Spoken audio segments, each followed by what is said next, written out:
Кадровый конкурс «Якутия вперед» пришел на смену предыдущим региональным конкурсам по подбору управленческих кадров «Министр» и «Таланты Якутии». Нынешний конкурс имеет иной формат, а финалисты – сплошь трудоустроенные люди, средний возраст которых 35-40 лет. Часть из них уже с управленческим стажем. Здесь присутствуют люди, во-первых, со всех республики и разных уровней муниципальной власти, государственного, отраслевых направлений. И поучаствовать в таком конкурсе в финале – это уже победа.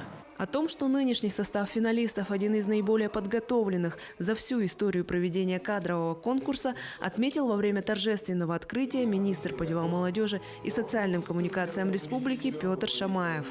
Мы посмотрели, изучили ваши резюме, скажем так, и на самом деле вот из всех, кто выступал ранее, это один из наиболее подготовленных составов. Я сам тоже принимал участие в игре «Министр», принимал участие в «Якутии вперед», принимал участие в деловой игре «Мэр». Вдвойне ответственно выступать перед таким сильным составом. В течение 3 дней заключительного этапа участники пройдут ряд образовательных и развивающих мероприятий, а также командных активностей, где проявят свои личные и профессиональные компетенции. В это время за ними будет наблюдать специальная оценочная команда.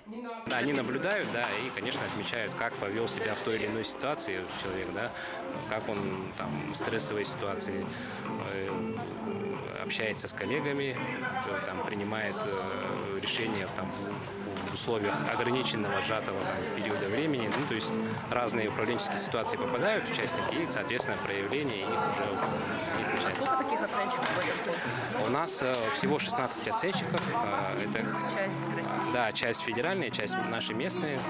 На основе наблюдения оценочной команды будет сформирован список из 25 человек, которые войдут в управленческий кадровый резерв Якутии. Также 3 лучших финалистов наградят ценными призами, а каждый участник конкурса получит индивидуальный отчет с рекомендациями по саморазвитию от региональных и федеральных экспертов. Итоги кадрового конкурса будут известны в субботу, 23 сентября.